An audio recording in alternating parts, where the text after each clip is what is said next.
What's happening, y'all? Welcome inside the Fantasy Stock Exchange. Bush coming at you solo with a two-part video series. Part one will be today. I'm going to go through my rest of season rankings for the fantasy football playoffs, position by position. We're going to go tier by tier and break down the positional outlooks, biggest risers, biggest fallers since I last did these rankings November to now. I'm not going to highlight quite everything, but just going to go over the positional outlooks as a whole, heavily influenced by recent performance and playoff schedules and all that kind of stuff. So what we're going to determine in today's video are who are the elite guys that are in your lineup no matter what, who are the solid options that you should be deciding between for matchup decisions, and who should potentially be staying on your bench during the fantasy football playoffs. Like I said, quarterbacks and running backs will be today. Wide receivers and tight ends will be in tomorrow's video. Just wanted to split this up so it's not super long, easier to digest. But without further ado, if you guys enjoy this video at any point, leave a like down below, comment any of your thoughts down below as well, and subscribe to the channel if you are new around here. Now let's hit the intro.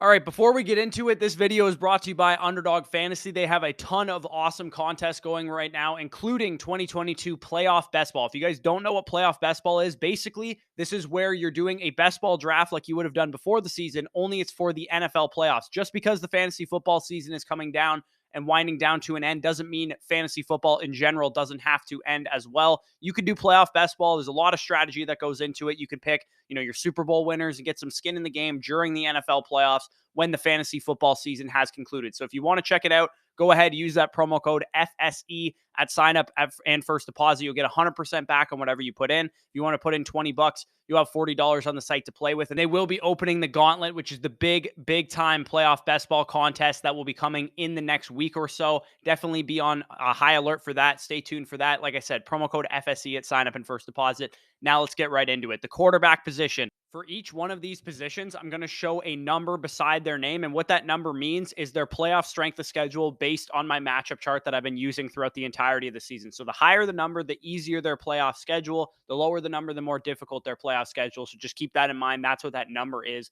beside their name. We're going to start with the elite QB1s. These guys are in your lineup no matter what.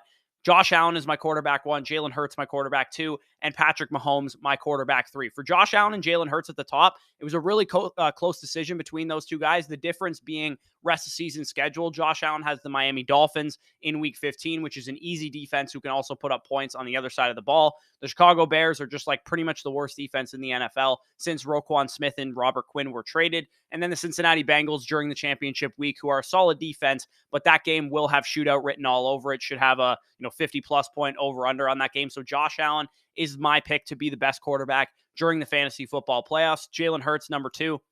He has some easy matchups as well. He has the Bears in Week 15. He has the lowly Saints in Week 17. But the problem is he does have the Dallas Cowboys in Week 16, who, while they can put up points, are a tough defense in their own right. So that's kind of the mini tiebreaker between those top two guys. And then Patrick Mahomes is kind of in his own tier as my QB3. Of these elite quarterbacks, he definitely has the most difficult schedule against Houston, who's pretty good against the pass, and Denver in Week 17, who's pretty good against the pass, with Seattle mixed in there in Week 16. But he's still Patrick Mahomes. He's still elite regardless, so he's definitely in your lineup no matter what. Then we move on to the mid quarterback ones. And then in this tier, I have Justin Fields, I have Kyler Murray, Justin Herbert, Joe Burrow, and Dak Prescott. Now, we don't know the status of Lamar Jackson's injury quite yet. He might work his way in here if I knew he was going to play this week, Week 16 and Week 17. As of right now, I expect him to miss maybe 1 or 2 more games, so I can't quite put him up here yet. But Justin Fields is my quarterback for the Eagles, the Bills, and the Lions during the playoffs. A little bit of a tougher schedule, but he's rushed for 60-plus yards in 6 straight games. So I honestly don't really care which defense he's playing. He's probably going to run the ball and run the ball often and effectively. So Justin Fields is my quarterback 4 rest of season. Quarterback 5 for me rest of season is Kyler Murray. He's had a little bit of struggles here and there, but he does have a full complement of wide receivers now. He has DeAndre Hopkins. He has Marquise Brown. Rondale Moore should be back after this week's game tonight on Monday Night Football. Outside of a tough Broncos defense in Week 15, if you can make it past that point, the Tampa Bay Buccaneers are a very banged-up secondary right now in Week 16. They just lost Vita Vea, Jamel Dean. Antoine Winfield was out for the last game. And then Week 17, he has the Atlanta Falcons, which is pretty much as easy as it gets for fantasy football quarterbacks. quarterbacks. Quarterback 6, we have Justin Herbert. Herbert's in kind of a similar spot as Kyler Murray because he now has his full complement of weapons. He has Eckler out there. He has Allen out there. He has Mike Williams out there. Josh Palmer, Gerald Everett. All these guys healthy really for the first time since the first week of the season when Keenan Allen went out. He's also thrown 47 plus pass attempts in 3 straight games. So that looks like they're putting a little bit more trust into him to throw the football. And Justin Herbert himself has performed at a much higher level now that these weapons are back on the field, as we saw last night against the Miami Dolphins. Quarterback 7, we have is Joe Burrow. He has a tough schedule, which is why he's a little bit lower than he probably should be based on his recent performance. He has the Bucs this week, which appears to be an easy matchup, as I said, because of all the injuries. But he does get the Patriots and the Buffalo Bills in week 16 and 17, who have been very, very stingy against fantasy quarterbacks. So if his schedule wasn't so tough, he would be a little bit higher, but he's still probably in your lineup unless you had one of the guys that I listed as your backup quarterback. Quarterback 8 for me is Dak Prescott closing out this tier. He's in a great spot, 2 to 3 of the playoff weeks. He has Jacksonville this week in week 15,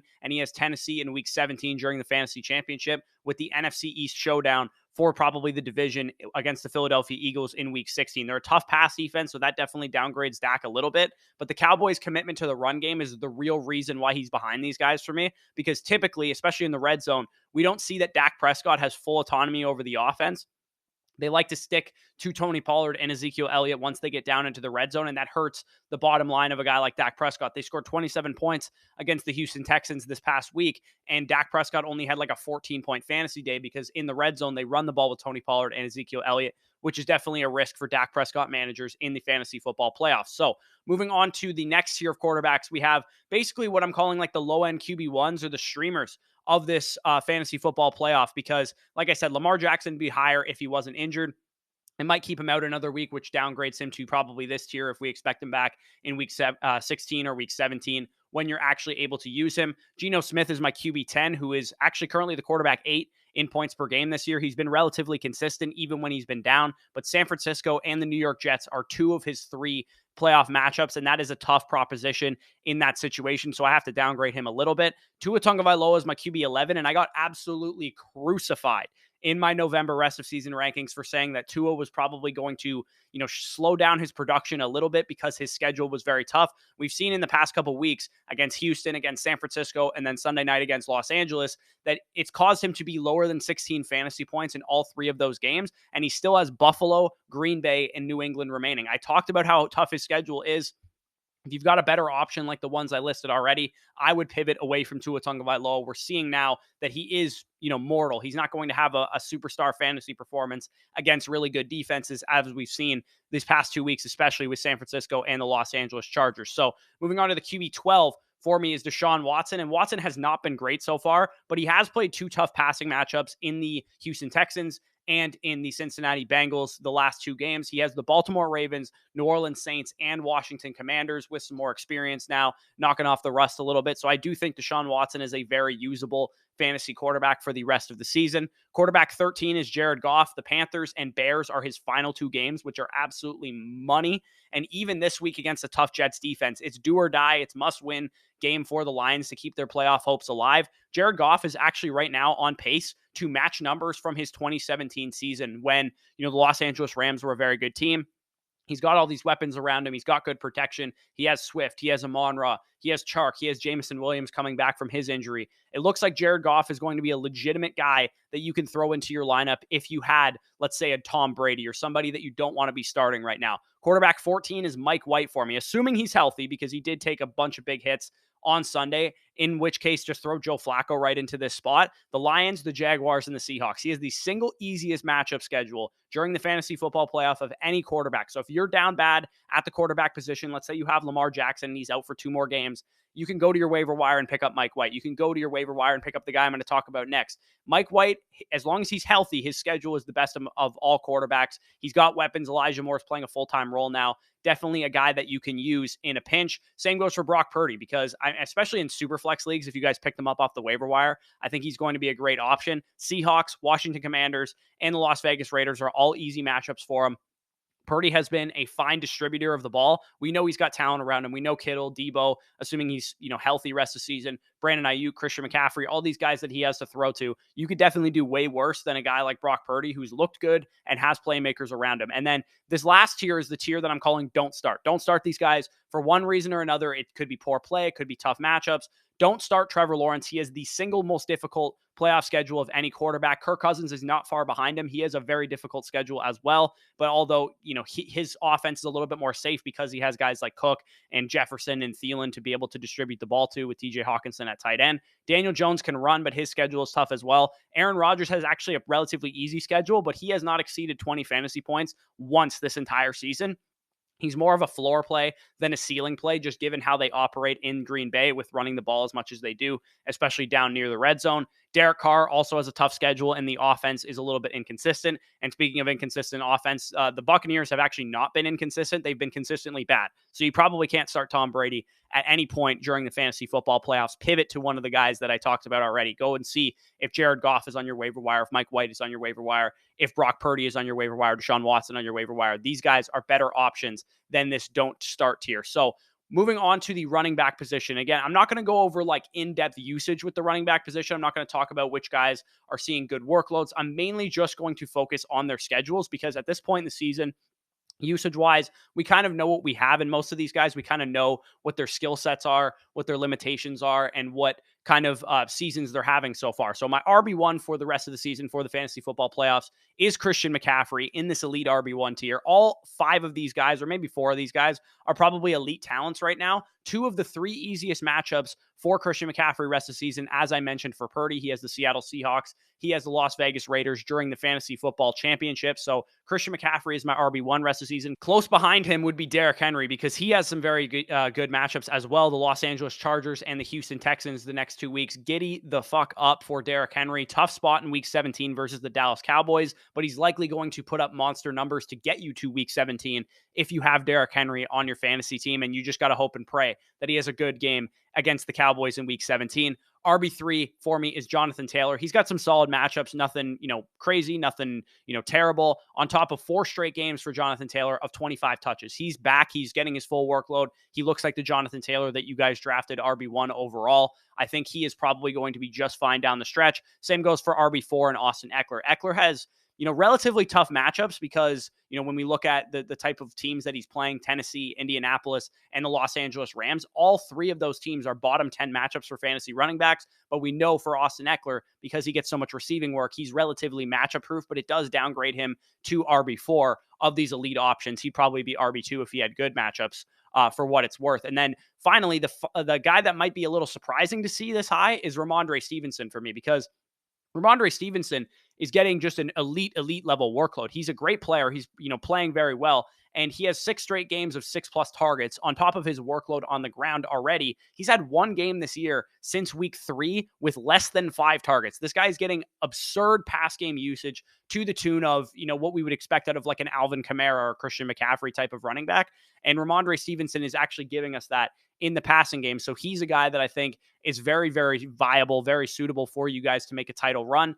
Ramondre Stevenson, like I said, an easier schedule as well than some of these other guys that I've talked about so far. RB6, and this is the next tier that we're going to talk about here, the RB1s tier. These guys are all solid. They're probably in your matchup. I doubt you're sitting any of them, but for one reason or another, they're not in the elite RB1 tier. For Alvin Kamara, who's my RB6, he has an awesome schedule. Falcons, Browns, Eagles, who are a good defense, but they're more of a run funnel. Kamara had a murderer's row of matchups the last couple weeks. He played the Buccaneers before the bye, played San Francisco, the Los Angeles Rams. There's a lot of tough matchups against fantasy running backs pre-bye, but he's got some cupcakes post-bye. And the Saints, the one thing you got to worry about with them is, are they playing for anything? Because they're, probably going to be out of it relatively soon. But the nice thing is that they are still capable of winning their division because the Buccaneers are so bad, the Panthers, Falcons, the rest of the NFC South. So Alvin Kamara, I expect to be a guy that helps people a lot in the fantasy football playoffs. He now has a week 14 bye to rest up. Alvin Kamara, a guy that I think if you guys made it to your playoffs with Alvin Kamara, he's going to reward you in that fashion. So RB7 we have is Josh Jacobs. And again, I'd imagine a lot of you guys would think he should be in the elite RB1s tier, but the reason he's not up there is because he has probably the worst schedule of any running back in the fantasy football playoffs. He has the Patriots, the Steelers, and the 49ers. 3 of probably the worst 5 matchups for fantasy running backs that you could find now since TJ Watt has returned for the Pittsburgh Steelers. So Josh Jacobs, while he gets a great workload and he's probably going to be just fine, getting 20 carries a game and all that good stuff. He is dealing with some injuries. We saw him on Thursday night injure his hand. He was coming into the game with a calf injury. Plus, he has such a difficult schedule that I would rather have a couple of these other guys ahead of him. But I mean, if you wanted to say you'd rather have him than Alvin Kamara rest of the season, I wouldn't blame you. I just think, taking in the full scope of the schedule and the injuries, I would rather have Alvin Kamara at the moment. And then RB8 for me is Saquon Barkley. Again, you got to worry about the neck injury that he was dealing with.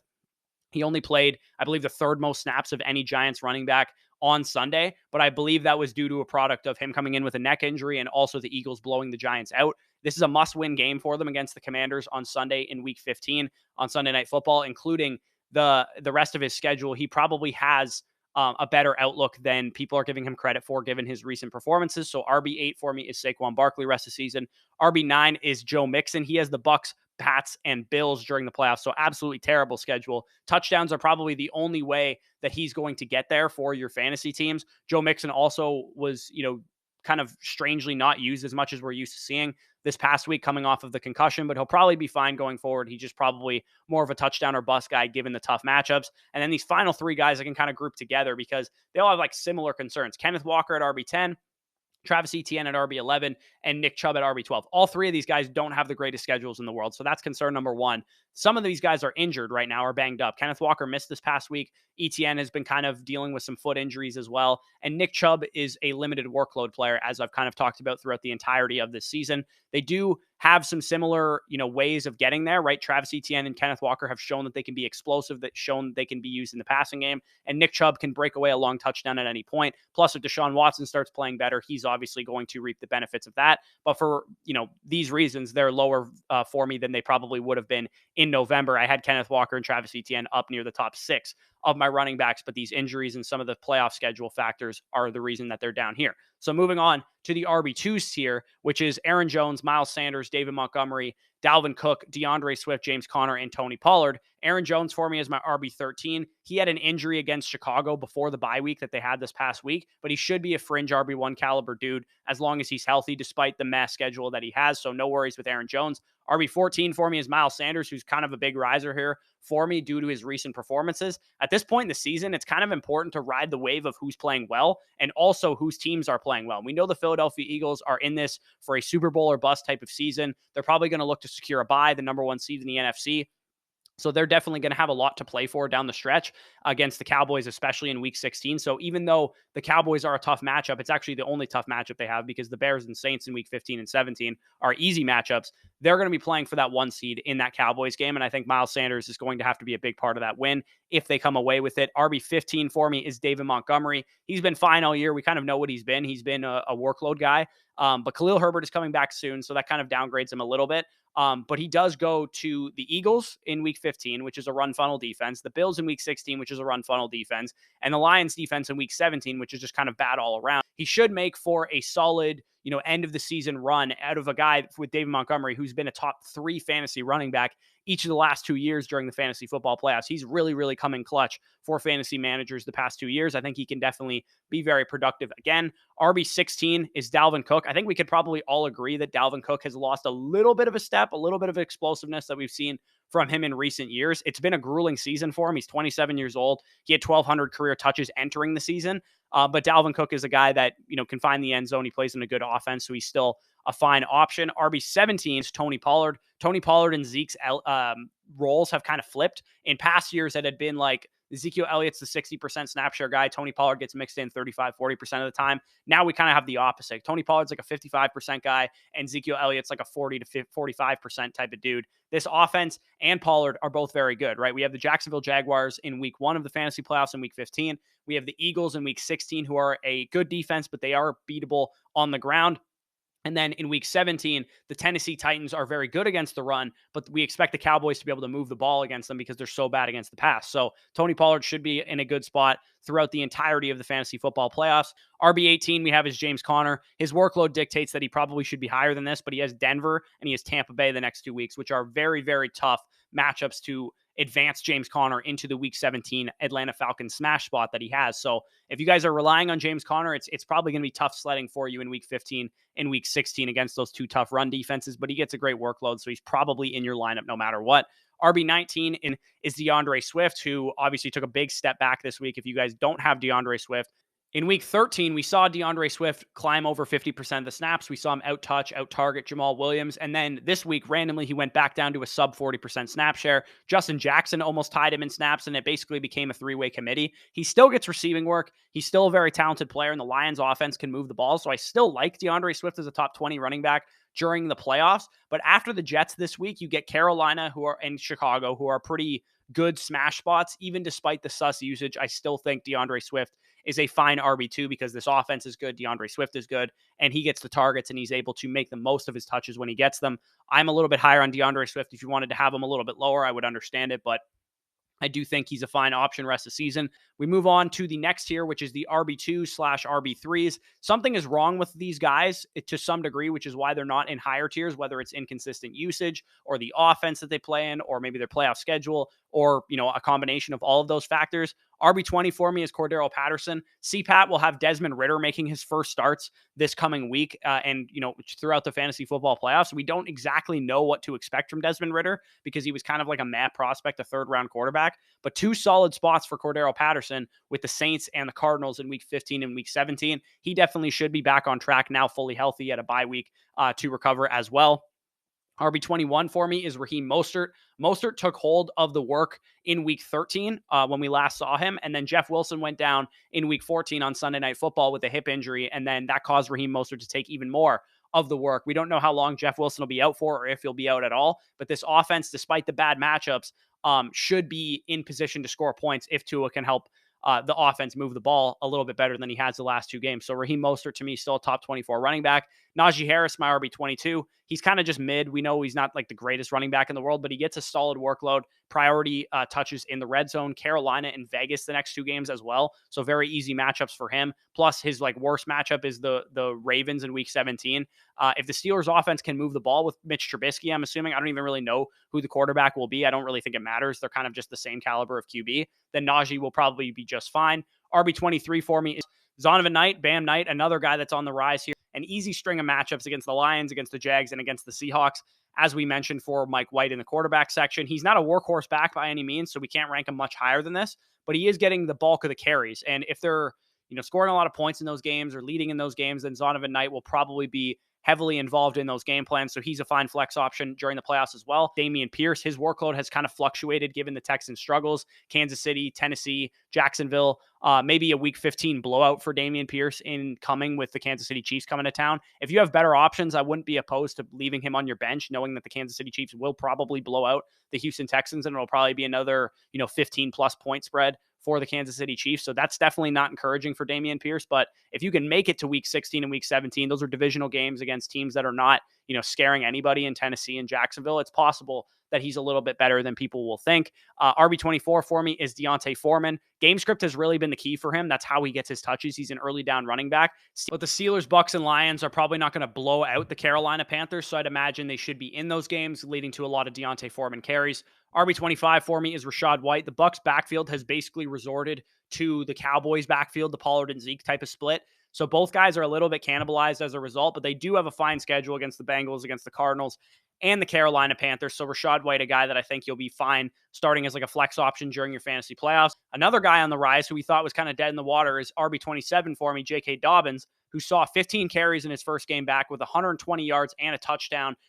Coming off of the IR list where he kind of re-aggravated the ACL reconstructive surgery he had coming into the year. He has Cleveland and he has the Falcons the next two games. So he has some easy matchups here. I don't really know how much I trust the dude, given how banged up he's been all year and the, stuff that we know about his injury, but he should be fully recovered here kind of soon. So J.K. Dobbins, definitely somebody who's interesting. He might even be available on your waiver wire. He might be a guy that's worth an ad for sure. And then we get into the final tier, which is the RB3s. These guys, I would say probably if you made your playoffs, you don't need to rely on guys like this as your RB2s or RB1s. But if you ran a zero RB, you might have a couple guys like these. Or if you have a very deep format where, it's three flex options or something like that, you might be starting some of these dudes. So I'm just going to rattle them off real quick. We have Brian Robinson, Ezekiel Elliott, Leonard Fournette, Antonio Gibson, Isaiah Pacheco, Jamal Williams, A.J. Dillon, Devin Singletary, Jeff Wilson, and Cam Akers. All these guys kind of have their own concerns with Brian Robinson. He's kind of just a two-down banger with some tough matchups. Zeke and Fournette are both the 1Bs in their offense,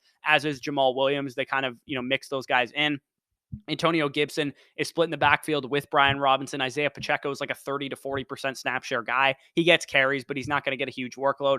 AJ Dillon is usually only valuable in the event of an Aaron Jones injury, as we saw in week 13. Devin Singletary is now in a three-way timeshare with James Cook and with Nyheim Hines when he was previously kind of like a workhorse back. Jeff Wilson, we don't really know his health status right now, but if he's on the field, he's a fine, like low end RB3. And then Cam Akers seems like he's pretty much just needs to get into the end zone to do anything because he's not going to be efficient on the ground, nor is the offense going to be efficient in general. So those are my rest of season. You guys can see them right now. Rest of season running back rankings tier list on the screen. As you can see it, I'll throw the quarterback tier list on one more time as well if you guys skipped ahead in the video. But like I said, if you enjoyed at any point, leave a like down below, comment any of your thoughts down below as well. What do you agree with? What don't you agree with? Subscribe to the channel if you are new around here. And as I mentioned at the beginning of the video, make sure to check out our official show sponsor, UnderdogFantasy.com. Tons of pick'ems going on. If your fantasy football season is over, the fantasy football fun doesn't have to stop. It is right over at Underdog Fantasy. You get some playoff best ball going. You can do battle royale games. You can do pick'ems. Everything is available over there. It's the absolute best place to be playing fantasy football as we get into the NFL playoffs. So make sure to check that out. Use the promo code FSE and they'll match your first deposit up to $100. But with that being said, peace out, and we'll talk to you soon. Why you need the money?